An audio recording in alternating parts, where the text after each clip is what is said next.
Sziasztok, ha még nem ismernétek, az nem véletlen, engem Marsalnak hívnak, és egy újonnan induló YouTube csatornának vagyok a megálmodója. Nem találtam föl a spanyol viaszt, egy interjúkészítéses oldalt szerkeztek, illetve álmodtam meg. Nagyon egyszerű és prózai oka van ennek a döntésnek, nagyon szeretek beszélgetni és interjúkat készíteni, és nagyon érdekel a sportvilága, magam is sportoltam, és nagyon szeretem a labdarúgást. Ezzel kapcsolatosan beszélgetek emberekkel, és nyilván a sporthoz köthetően olyan figurákat keresek fel, akik érdekesek lehetnek. Az első debütáló adásban Király Gáborral beszélgettem, a magyar válogatott egykori hálóőrével, mit csinál ma, mivel foglalkozik, és hogy hogyan is telnek a mindennapjai. Az aktív labdarúgást, hogy felhagytad, hogyan telnek a hétköznapok? Ez eléggé tartalmasan, és azt gondolom, hogy hasznosan. 22 éve kezdtük el építeni a Királysport létesítményt, ami most már eléggé több funkciós sportkomplexummá nőtte ki magát. Ennek az igazgatása, ugye feleségemmel együtt vezetjük, 70 kollégával, és hát 400 gyerek sportol az egyesületünkben, úgyhogy van mit tenni, nem csak sporttal foglalkozunk, természetesen rendezvényhelyszín is vagyunk, úgyhogy szállodánk is van, egészségcentrumunk is, tehát egy olyan komplexum, amiben több szolgáltatást is ki tudunk elégíteni a vendégek számára, a sportolók számára, külföldi vendégek, külföldi emberek számára, úgyhogy igazából több funkciós a létesítményünk. Külföldön több klubban is megfordultál. A karrieredből hoztál rengeteg ilyen élményt, vagy ezt teljesen a saját képedre faragtad, vagy faragtátok ezt a sportcentrumot? Hát egyértelmű, hogy a pályafutásom különböző állomásából hoztam az épületek ötletét, illetve struktúráját, tartalmi részét. Izgalmas a projekt, mert Magyarországon kell ezt megvalósítani, hiszen nagyon sokan kérdezték, hogy például miért nem külföldön telepedek le családdal, akár Angliában, akár Németországban, vagy esetleg akár Ausztriában, és én mindig mondtam, hogy én igazából szombathelyi vagyok, én Szombathelyen szeretnék a helyi gyerekeknek, illetve a szombathelyi fiataloknak ezáltal segíteni. Magyar labdarúgáson ugyanúgy az edzőknek, a kollégáknak, akik itt a létesítményen dolgoznak, nagyon fontos, azt gondolom, az a szemlélet, amit külföldön láttam 18 éven keresztül, azt próbálom itt beépíteni, próbálom hazahozni.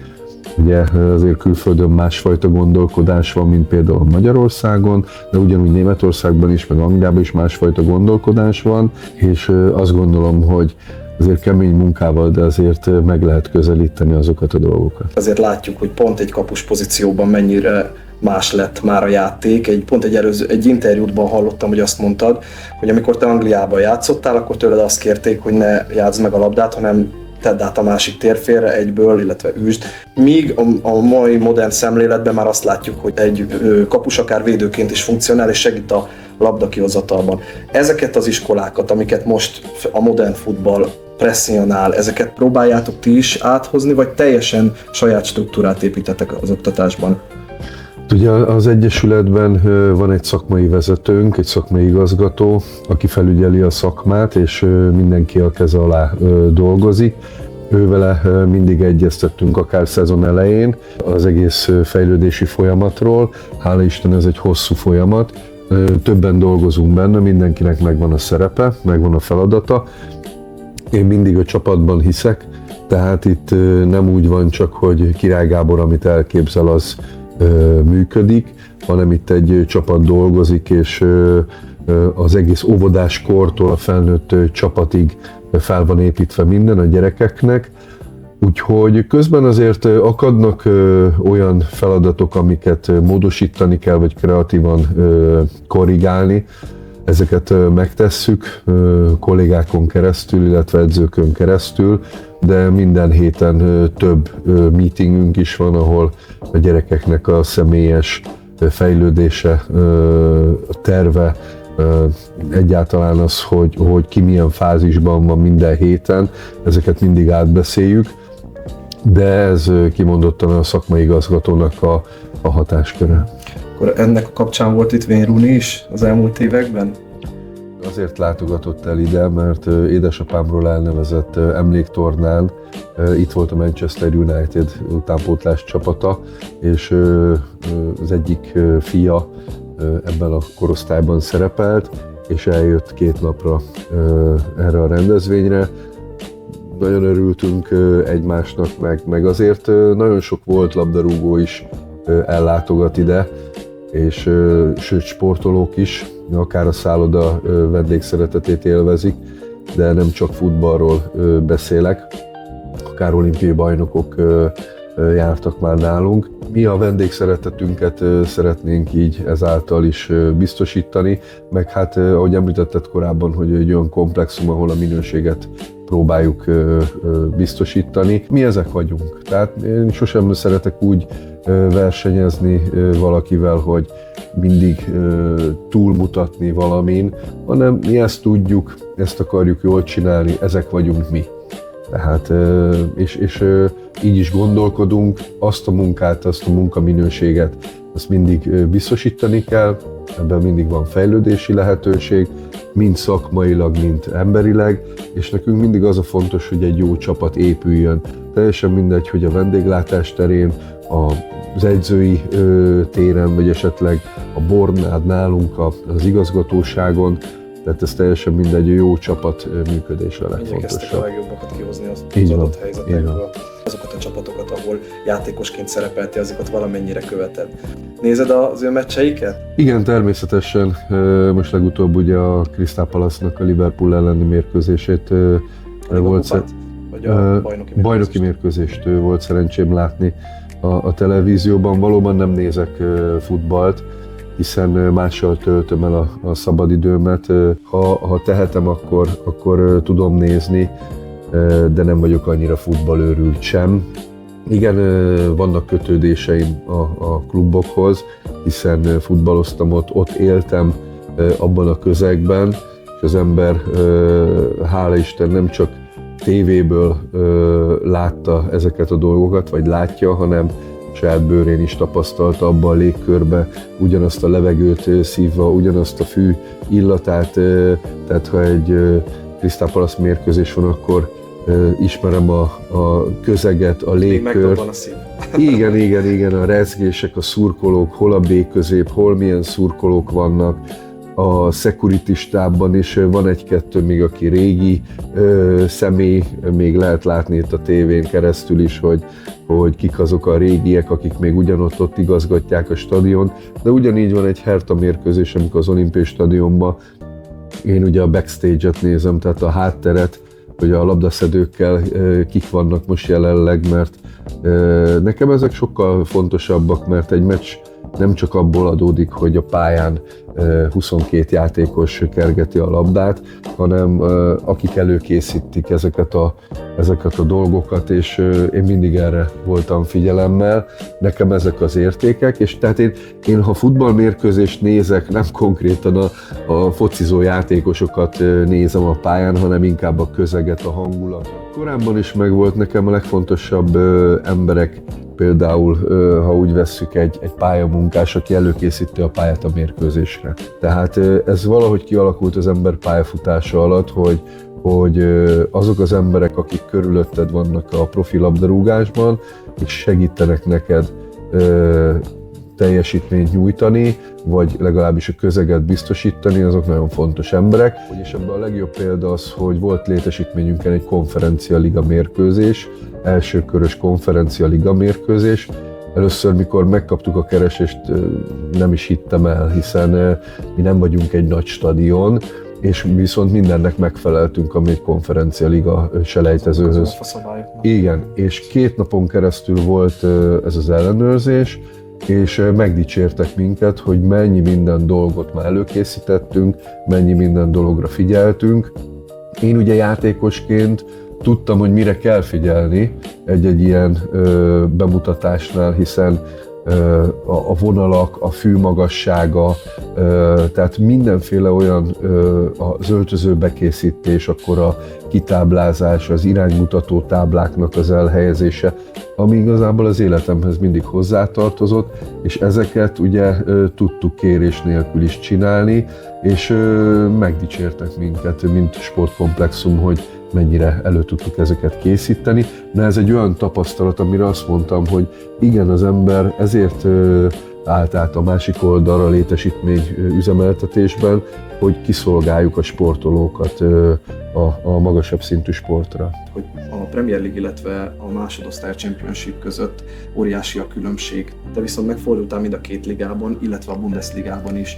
Játékosként hogyan láttad azt, hogy tényleg ekkora különbségeket éreztél már akkor, amikor te aktív labdarúgó voltál?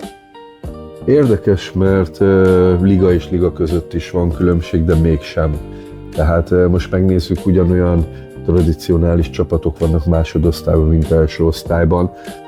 Első osztályban ugye mindenhol azért figyelnek a megjelenésre, másodosztályban meg nagyon nagy versenyfutás folyik, tehát elképesztő, hogy mekkora a terhelés Angliában, és valóban Angliában volt az a szituáció, hogy ugye kedden meg szombaton mérkőzések vannak, elképesztő nagy a terhelés, tehát nem véletlenül van minden csapatnál nagy keret, mert akár sérülés vagy mentális fáradtság miatt kellenek a játékosok, és ezt megtanulni az egyik könyvben sincsen. Tehát ezt az élet tanítja meg a játékosoknak, hogy melyik szituációban milyen módon kell felkészülni, cselekedni, tehát nem mindig sztárcsapatok ellen kell játszani, tehát sztárcsapatok ellen nagyon egyszerű amúgy játszani, mert ők a legjobbak. Ők tudják a legjobb dolgokat, ők tudnak legjobban cselezni,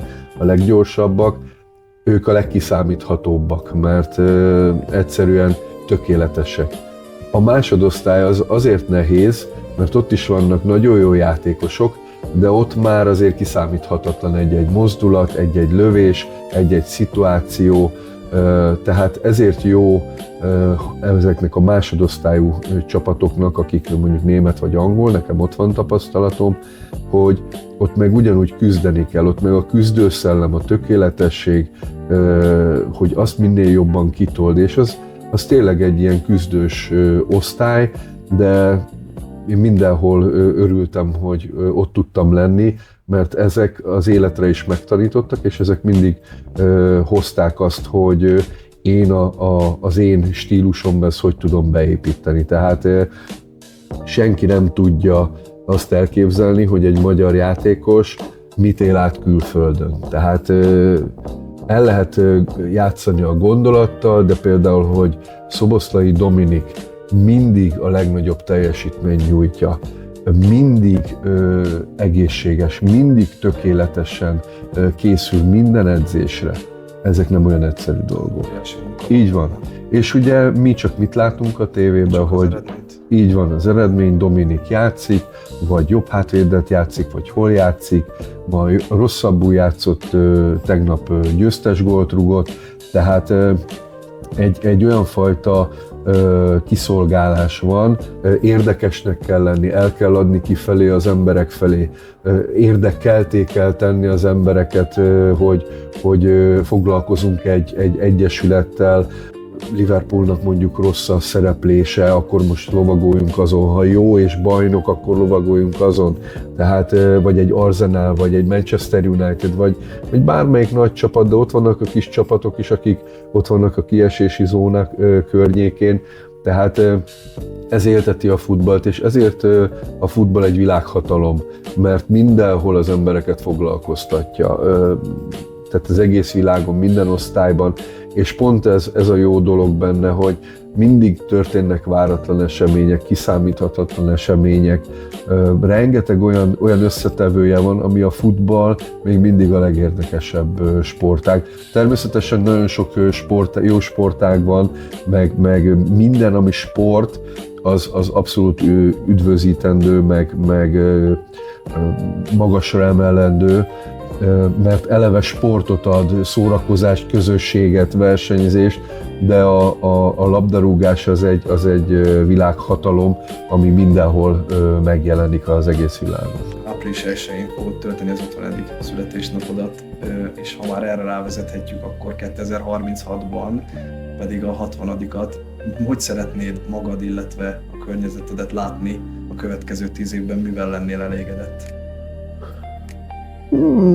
Igazából teszem a dolgom, tehát azért jöttünk a földre, hogy dolgozzunk és valami maradandót alkossunk és menjünk előre. Nekem a küldetésem az az, hogy valami olyan maradandót alkossak, amire utána is emlékezni fognak. Ezen dolgozom, én is rengeteget tanulok, sok könyvet olvasok, sok vezetői könyvet olvasok, ami hasznomra válik, próbálom beépíteni a vezetésbe. Amíg kapus voltam, mindig jó kapus akartam lenni, tökéletes, természetesen nincs ilyen, mert egy nagyon hullámzó ez a szakma, de 26 év alatt azért azt gondolom, hogy a 882 mérkőzésen sikerült olyan tapasztalatokat gyűjteni, amiket át tudok adni a fiataloknak, és hát vezetőként is szeretnék minél jobb vezető lenni, szeretek az emberekkel foglalkozni, szeretek érzékenyíteni bizonyos szituációkban embereket, hiszen még egyszer mondom, az emberek lehet, hogy csak azt látják, hogy Király Gábor kapus volt, válogatott volt, itt-ott futballozott klubcsapatokban, de Király Gábor nyitott szemmel járt. Rengeteg olyan napi tapasztalatom volt a labdarúgásban, ami hozzátartozik az élethez, és kemény dolgok, amiket mondjuk a média sem írt meg, de mégis az életre megtanított. Aki reflektorfényben van, az a legkeményebb munkát végzi, a legnagyobb terhelés alatt van. Rengeteg tanulási lehetőség van. Ugye a fociból, amit hoztam, az a emocionális hozzáállás, az ugye a privát életben ez nem működik, tehát nem tudom úgy motiválni az embereket, mint régebben Oliver Kahn motiválta a védőket, vagy például én is sokszor, vagy nem lehet úgy megnyilvánulni, mert ez egy teljesen másik világ, de sportolóként elértünk egy bizonyos teljesítményt, tehát képesek vagyunk arra, hogy utat mutassunk, és erre vezetőként is remélem lesz lehetőségem. Úgyhogy én mindig a csapatban hittem, én mindig a pozitív dolgokban hittem, és sosem tévesztett meg, vagy sosem tévesztettek meg azok a dolgok, amik látszólag csak kirakat és hangulatot teremt, mint sem a mögötte lévő kemény munka. Tehát én inkább abba hiszek, inkább a realitásokban.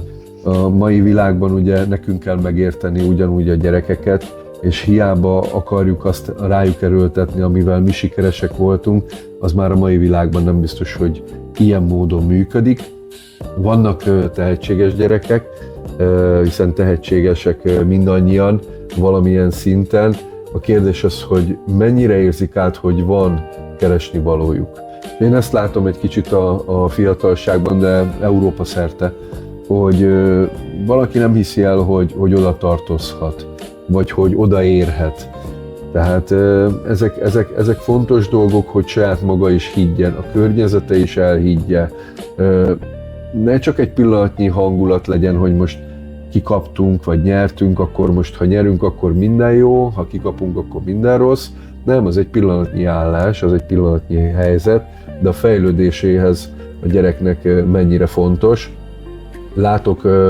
Látok ilyen lehetőségeket, de sosem merném azt mondani, hogy na ő belőle lesz, ő belőle nem. Ez majd kiderül, mit hoz ki magában. Így van, tehát a gyereknek kell kihozni.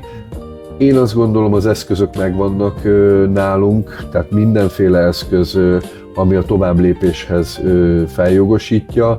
Vannak gyerekeink, akik már MB2-ben vannak, MB3-ban vannak, akadémiákon vannak, tehát és a külföldi kapcsolatok által természetesen ismernek minket külföldön is. Egy nagyon fiatal egyesületről beszélünk, tehát mi nem egy tradicionális egyesület vagyunk, hanem egy fiatal egyesület, aki alakul, hiszen jövőre leszünk 20 évesek, tehát még rengeteg dolog van, és Ebben akarunk jól dolgozni. Király Gábor 108-szoros magyar labdarúgó válogatottal beszélgethettünk, kövessék a csatornánkat továbbiakban is. Köszönöm, Gábor! Köszönöm szépen!